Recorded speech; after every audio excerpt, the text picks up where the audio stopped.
Good morning. I'm Gianni the Greek coming to you live straight from Las Vegas. It's Sunday, July 7th, and we got a lot of early action to get to, so I'm going to try to get this video out to you as soon as possible, but there is a ton of information. The other traders that I share info with sent me a ton of stuff from their groups.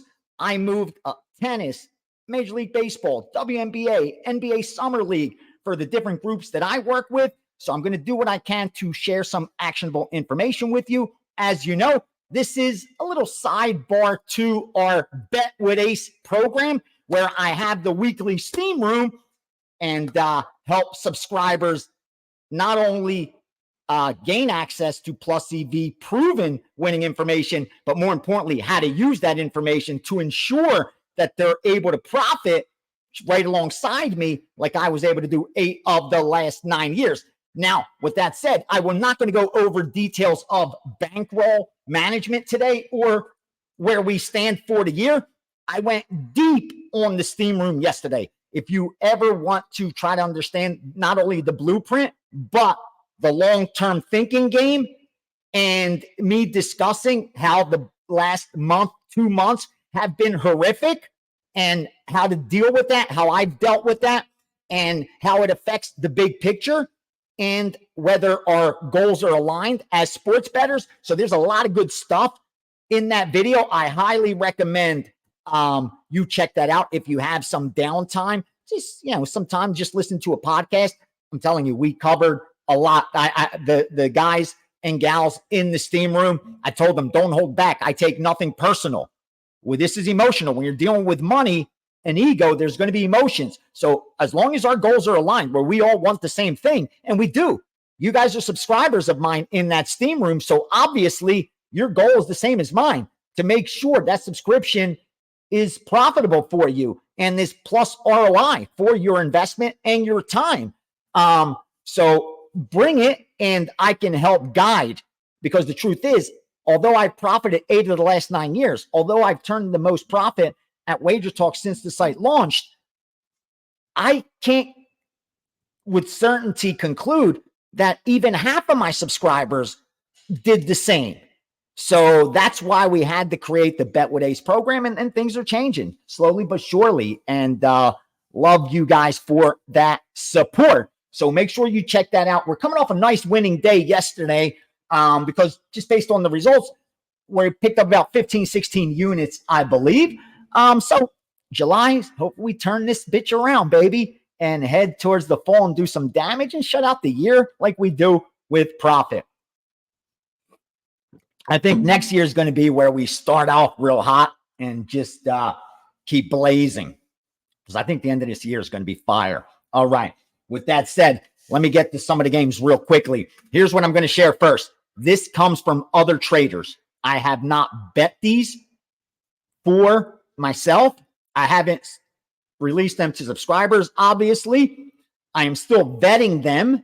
And a lot of times I pass on the information, because I'm not sure if some of these may be scalps. Some of these can be middles. Obviously, I'm able to read the market extremely well. So my conclusion is going to be a lot more efficient than a lot of others. But still, I don't work with these groups directly. So there's sometimes I'll just, if it doesn't look right, I just pass automatically, or if I don't even agree with it. Here's what they did in NBA Summer League. They bet over 183.5, Lakers, Golden State. They bet China plus 40 and plus 41 and 40. Now, my group bet China as well, but the number was at 40. And they were looking for 41. So I couldn't get them down. I wanted to give this out to my subscribers, but I was just worried they weren't going to have access to it, couldn't get down. But I did get multiple groups at China plus 40 or better. And then San Antonio Spurs plus 8.5 and over 166 in that same Spurs and Sacramento 1 game. And then in WNBA, the WNBA group, they bet Chicago plus 9, game 621, Chicago plus 9 and under 81.5 first half and under 163 full game. And then also game 617, Atlanta, Connecticut, under 151.5. See, those are the the information that usually would be wasted. That's what having this daily bet with Ace is beneficial. Because if I'm not going to use that for subscribers and I didn't move it for these groups or piggyback it, then that information, I usually don't give it out anywhere. And a lot of you handicap your own stuff, and this could help confirm or help you pause and take a step back. So I'm going to try to share as much of that actionable stuff as I can. Try to remind me of that. Please go down, smash that like button, comment, ask any questions you like. And more importantly, if you can share this, that's where the algorithm really, really, really supports you. And again, the goal is to grow the show so we can continue doing it through football. I know it's July, so it's slowing down. Hopefully that's not a sign of people just not wanting that talk and instead just wanting picks like I could do in a couple minutes. So here real quickly is some baseball that I got from other traders. I'll tell you these are two plays that I'm considering. Need some more confirmation before I fire and release the subscribers. And that's 971 San Francisco, 980 Colorado, and 1955 over 5 Mets Pittsburgh first 5. So that's over 5 Mets Pittsburgh first 5, Colorado, and San Francisco. Those three I have as leans for me. And if I could get some type of confirmation from the handicapping I do, the market reading I do, the type of factors that I look for confirmation, then I'll fire. Otherwise, I'll just pass. Here are some moves they got down on that I didn't agree with. So obviously I just passed, but in case you have an opinion, I'm going to share them with you here. They have a first 5 on 1953 under 4.5, Philly, Atlanta. And then they have 957 over 8, Arizona, San Diego. I'll tell you right now, I bet under 8.5 in that game with the group that I work with, and they actually bet it. So I'll give you my free premium right now. It's a 4% play on under San Diego, Arizona, 4% under San Diego, Arizona at 8.5. But these guys went over 8. So there is a difference of opinion between plus EV groups on that total. They also went 963 under 8.5, Houston, Minnesota. I didn't agree with that. No position at all myself. Also 974 Cincinnati at plus 120. I elected to pass there also. And finally, they took 956 Pittsburgh plus 110 and also Pittsburgh plus 1.5 runs, minus 145 and minus 150. So Pittsburgh, they bet on the money line and the run line, but I passed on that one as well. And let me give you one more. I'll give you the Sunday night game. I got the under 8.5 Yankees, Boston, under 8.5 Yankees, Boston. All right. So now let's get to some questions so I can get this out to you guys as quickly as possible. As I said, I'm going to keep these short. I gave the first, almost month where we were doing those long 30, 40, 50 minutes to give you guys an idea of what the steam room is like, a small little taste. But I'm going to try to keep these a little bit tighter where we quickly go over results. Calisthenics real quick, 0.25, 0.50, 0.751%, 1.25. And then finally, a premium and then some questions as well. Let's go. Mark Setharis. I love you, brother. Mark dot Setharis, Sethares. Thanks, Ace. Tons of gold. Pleasure's all mine, my friend. I believe, I'm not sure if this is from 2 days ago, these questions, because we didn't have, obviously, a bet with Ace YouTube because I had a big, long steam room yesterday. You definitely want to check that out. Do any of the groups betting tennis take positions on the total games over under market, or do they strictly stick to money line and game spread? So far, it's been strictly spread and money lines. Almost, I'd say 80, 90, 10 money line, then spreads. I have bet over under amount of games also, total games in previous tournaments. Haven't gotten any from the group that I work with now. I only have one tennis group that I work with. They've been real profitable because they get other group stuff. It really doesn't, I don't really need to hunt down more tennis guys. But These guys have not yet hit any of the over numbers, but yeah, they do. They do. They definitely do. Hello, VR. My man, James. Cute. Love the name, my man. All right. Just wondering if you had a chance to read Billy Walters' book. What do you think on his method, the handicap in this book? Yeah, I read Billy Walters' book. I'm going to tell you the truth. Not the truth. My opinion of the truth is that nobody is going to tell you their secret sauce. That's just, I've learned that from blackjack. My girl was so shocked at the amount of blackjack books that I have.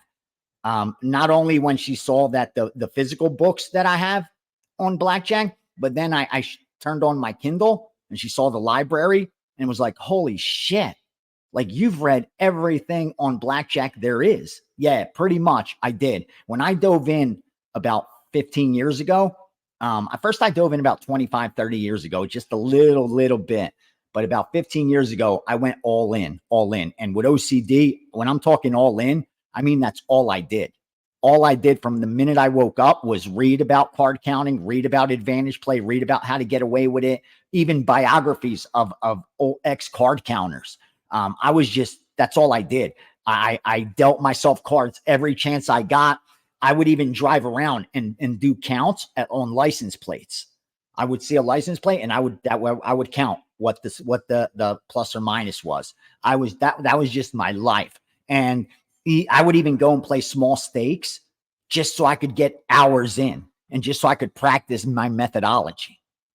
Like that's how hardcore I got with it. The reason I'm bringing that up is to go full circle. What I found when I finally cracked the code, when I finally cracked that code to knowing I could beat any blackjack game that's fair. Like you have no shot, zero possibility you're going to beat me. None at all. Unless I just misbet. If I don't mismanage my risk, there's zero chance I'm going to lose money long-term playing blackjack. But I found every one of those books, even the best ones. I'd say there's 5 that are my top 5 that I even go back to today for reference. And they're all omitting the secret sauce that particular player really got them over the hump. I'm doing it also. I could tell when I share. I've trained, I'd say 5 people that I've trained. Those are the only 5 that I actually shared everything with. All the other times I've done videos, I've always been careful not to give away the secret sauce. And that's how I feel when it comes to handicapping books. There's some good ones out there actually. But most are, if they have that edge, they're going to keep that. They're going to keep that to themselves or else it's going to be gone. They will point you in the right direction. They will help you set the foundation, but it's going to be on you to dig deep and really uncover what they're saying. And I think that holds true with Billy as well. And with Billy, you also got to understand he had so many people working with him. His network was so huge because what happened at that time was when you're able to win and get down, others that win need you to do the same for them. So like so much information was going through his hands. He had access to so much freaking information that today is just, there's not anyone walking the planet that has that now. It's just not the case. So that's where the difference comes in. But yeah, I think his method obviously worked. The numbers don't lie. He had losing years. That's true. I believe he won't say that. But yeah, there has been losing, but he's probably the top 5 most successful, definitely at least name recognition, top 3 winning gamblers on the planet. So nothing but respects for Billy Walters. He was actually my introduction to the fact that there were organizations that beat the sports books, individuals and groups that made their money actually laying 11-10 and were able to beat this game. That was my first introduction. Up until Billy Walters, I thought everyone lost. And all you had to do is be a bookmaker and you're going to get rich. Don't matter who you book. All right.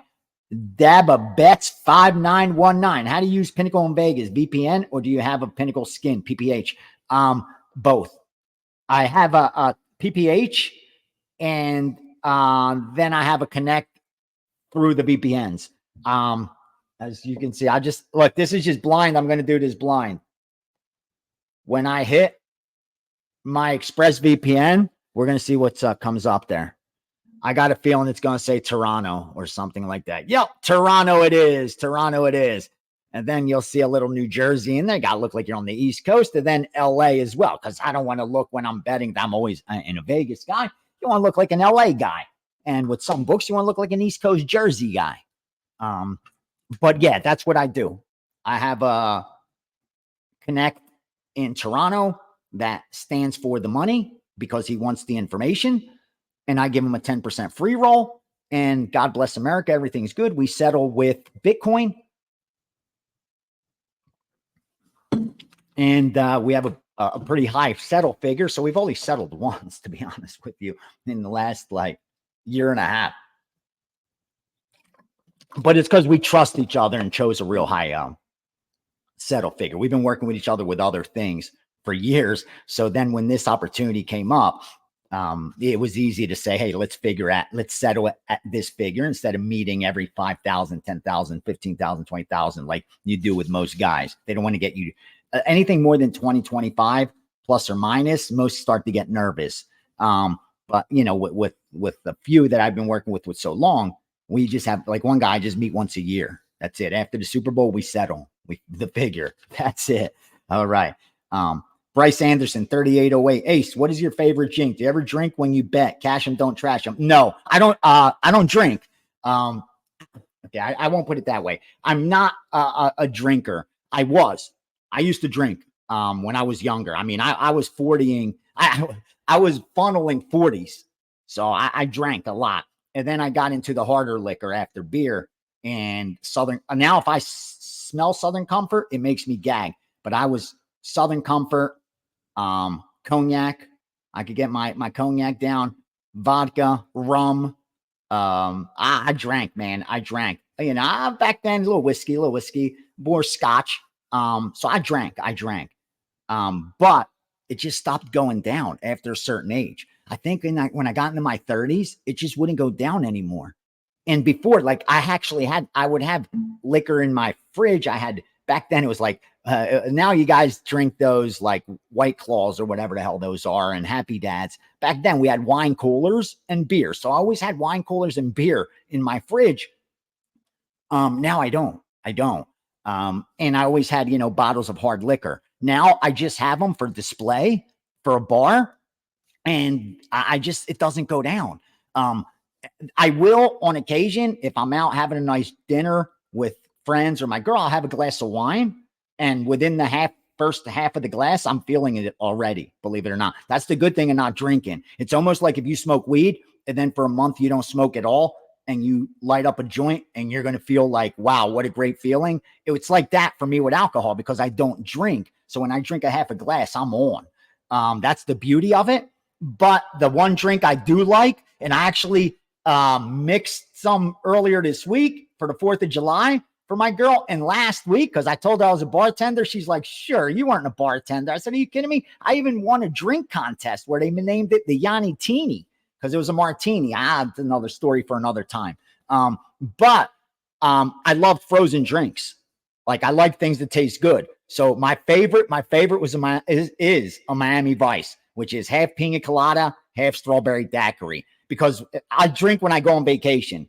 And so if I'm in the Bahamas, if I go to New Orleans, I'm drinking Miami Vice, especially tropical. If I'm going to Greece, it's half pina colada, half strawberry daiquiri. Actually made, like I said, for the 4th of July and last week, it came out good. Little Coco Lopez, that's all you need for the pina colada. And then for the strawberry daiquiri, what you need is fresh strawberries, crushed. Like even frozen is fine too. You want to crush them, and then put a little juice in there, maybe even a little pineapple juice if you don't have a little daiquiri mix. And boom, add that rum. Boom, add some ice, blend it, first layer, then Coca Lopez, pineapple juice, rum with second layer. And I got my nice pina colada, strawberry daiquiri. I know it's a chick drink, but it tastes good. It tastes good. Put a little floater on top of that 151. Oh, man. That's a pull drink. That's a pull drink. That's the one I want to drink. I prefer, and I always say when people say, why don't you like alcohol? It's not that I don't like alcohol. It takes longer to recover. Maybe that's why my body just stopped liking it and started rejecting it. And yeah, I think that was it. And the worry of driving and shit like that. I rather prefer smoking a joint these days. The flip side of that same coin is weed has the potential to kill ambition.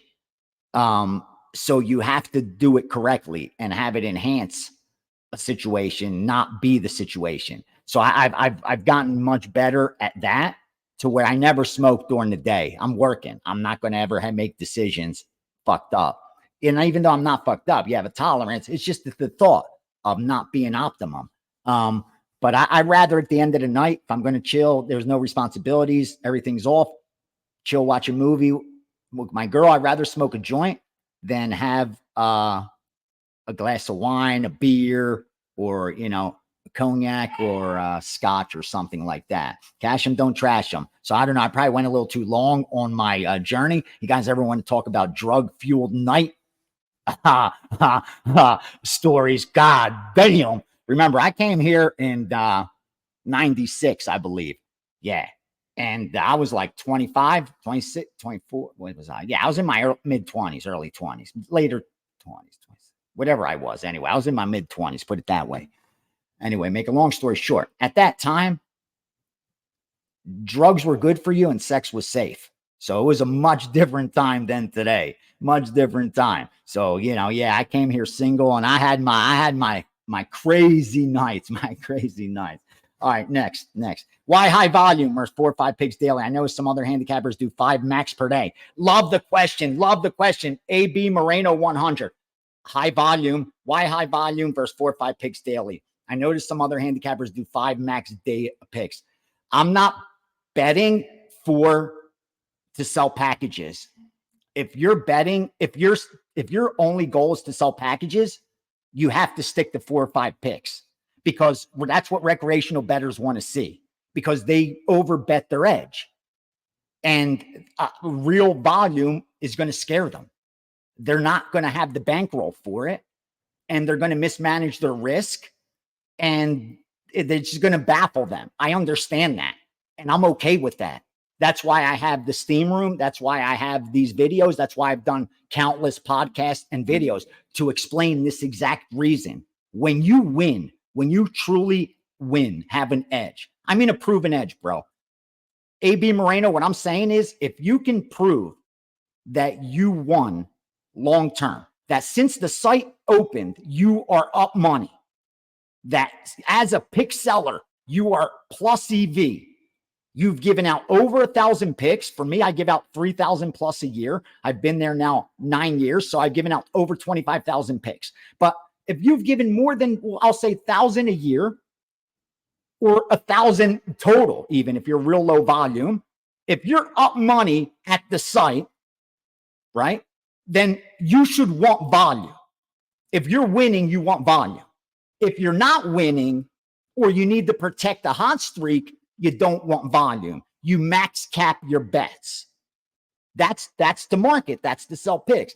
Because you can't go into a day saying, I'm only going to have 4 or 5 picks. What if that day there's 9 inefficiencies, but the next day there's only 2? See, a professional bettor never thinks along these lines. A winning advantage player, they're going to look for every opportunity to get that money down. Let me just put it to you this way. The best example I can make, my man. Let's say I tell you, guess what? There's a new sports bet in town, and you flip a quarter against Ace. Ace is going to let you come to Vegas. He's going to meet you in front of the Mirage, and he's going to flip a coin with you. You get 2 to 1 on your money. So if you say heads, Ace has tails. If you win, I got to give you $2. If I win, you only give me $1. So every time you pick right, I give you 2. Every time you pick wrong, you give me 1. Let's say I make that game. Okay, so we know right away you're plus EV. That's the best bet you're ever going to find, because we know it's 50-50. Each flip of the coin 50-50. So you should win $1 or I should win $1. But I'm giving you 2 every time you pick right. So you're plus EV all day. Are you going to want to only flip with me 3 or 4 times that day? Or are you going to want to flip with me 1,000 times, 10,000 times?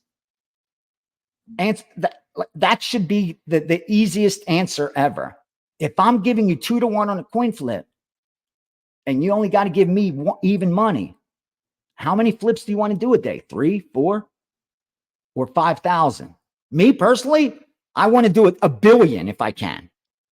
That's the only way I'm going to take all the money. Because if you have an edge, you want volume. That's the only way you're going to turn a profit and make real money. Otherwise, you're going to have to increase your risk of ruin. Remember, if you have $1,000 bankroll and you're betting $50 a unit, your risk of ruin is upwards of 90%. You will lose your bankroll 90% of the time. You'll double it 10%.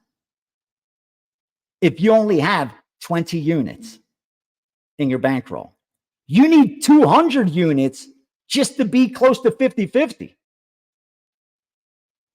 That's the math. That's the math. So I'm saying you, that's why volume is the key to profit as a sports bettor, because your edge isn't great. So there's only one way to make profit: have a lot of volume or bet big. But we know if you bet big in relation to your bankroll, your risk of ruin increases. Why would I want to risk my risk of ruin to increase? Shit, I want a 10% risk of ruin if I could do it. And you know what a 10% risk of ruin is? That means that 10% of the time you're going to lose your bankroll. 9 out of 10 times you're going to double it. That's with an edge. So yes, even with an edge, with a proven plus EV, without no doubts, mathematically proven edge, you will lose 1 out of 10 bankrolls. For that to happen, you need 1,000 units. So that means if you have $1,000 bankroll, you need to be betting $1 a bet, $1 to have a 10% risk of ruin. So if I'm only betting $1, what do I need to make money? I need volume, right? If I have an edge, I don't give a shit. That's going to add up. I just don't want to be ruined, because we know there's going to be fluctuation. There's going to be variance. That's just math. There's no way to avoid it. You're going to lose. Whether you're giving 15 picks a day or you're giving 5 picks a day, even if you're a winning bettor, you're going to have a losing stretch. Over the course of a year, 2 years, 5 years, you're going to have a ton of them. If you're over betting that edge, you're going to go broke during that run, unless your risk of ruin is low. That's why winning bettors prefer volume. That's just, again, that's not an opinion. That's fact. There's not a single betting syndicate I work with that does low volume. Every single one of them are high volume. They want more volume. That's all they look for. I'll show you one syndicate today. Here's how I'll show it. Here's the proof in the pudding right here. We're going to do this right here. You're going to see there's an account these are syndicate accounts. These are what syndicate accounts look like. I got to cover that out of respect. These are what syndicate accounts look like, so you could see. You see that? Oh, shit.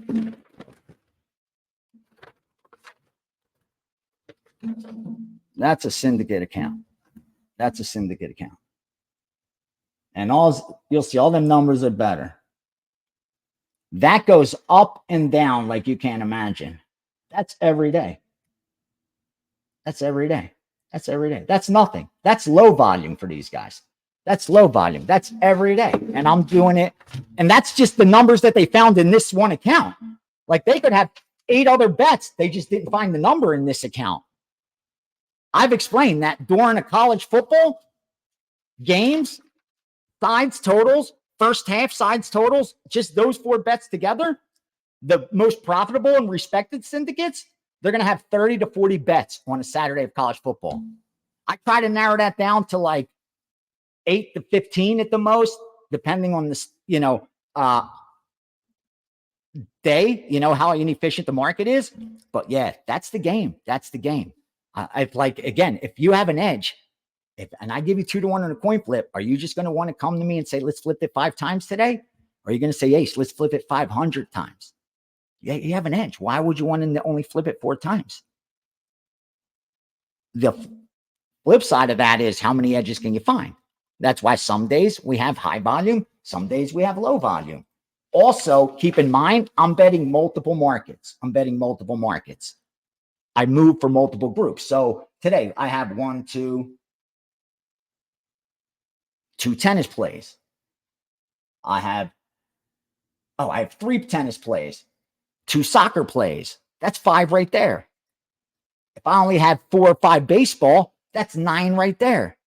If I have 1 summer league play, that's 10. If I have 2 WNBA, that gets me to 12. That's what we're see. I'm moving for different groups that win and different wise guys, and I'm able to provide volume because of that. If I was just, myself, no chance. Great question. I thank you, Moreno, for asking that, because that should be what especially someone newer to me, to seeing my stuff, should see right away. Like, wait, this guy fires some volume, man. Why is he firing this much volume? Isn't that hard for subscribers? If our goals are aligned and it's to turn a profit year after year, no, it's very easy, because I gave you the amounts you need to bet. So you'll never have a lot of your bankroll out. Remember what we're betting. We're not betting 2% of our bankroll on a bet. What do you think? We want to go broke? 3%, 4%. If you're betting 4% of your bankroll on a play, you're a mathematical certainty to go broke. It's just a matter of time. The only question is, how long is it going to take? That you can't place those kind of bets over and over and over again and be profitable in sports betting. It's just the math doesn't work out. It just doesn't. Because remember, the house already has a 4.5% edge when we lay 11 to win 10. So what, are you going to have a 10% edge? Like, what would you, if you could find those kind of edges, bro, what are you doing betting sports? You should be a billionaire on Wall Street, or you should have already cured cancer. Like, again, I see the sharpest people that have done this and actually are the most respected, the ones that move the lines. It ain't me. I move lines because of the guys behind the bets. It isn't me. I'm not the guy that's moving them. My bets are moving them, but it isn't because of me. It's the guys that I represent. And those guys don't win at the clip that recreational bettors think it's possible, or that internet gambling Twitter acts. And yet, like I said, the most profitable, and everyone made, I went from 100 to 500. I'm now betting 1 dime to 5 dimes. Like, I did it. I did it. Not the smartest dude, not a dude that had money. I did it just by discipline and volume. You could do it too. If you check on right now, if you go on @Greek_gambler on X, there's actually a tweet, probably within 3 or 4 tweets. You don't have to scroll down long, where I did a 3-part series with Kelly, and I explained exactly why betting syndicates only use volume as their biggest weapon against the sports books to profit. Like, that's their biggest weapon, that they are able to find enough inefficiencies that they don't have to overbet their edge and increase their risk of ruin. I went real deep on that. So make sure you check that out. It'll explain it so well. And I think most sharp bettors will then come to the conclusion, dude, it just makes sense that if I'm giving you 2 to 1 on a coin flip, why would you limit yourself to 4 or 5 flips a day? Why? Unless you really aren't getting 2 to 1 on a coin flip. Unless it's just even money. Then you're hoping to be the product of good luck. But it's even worse if it's not even money, and now you got to give me $1.10, and I only got to give you $1. That 10 cents is the breadwinner for the books. That and the mistakes that recreational bettors make. I love you guys. Went longer than I wanted to, but great questions, great comments today. You guys get me off on those rants. Make sure Greek_gambler on Twitter, on Instagram. Oh, I'm going to be at the Sphere today. special videos coming out on Instagram. So make sure you check that out at Greek_Gambler and at Greek_Gambler 7 on TikTok. Special stuff there late.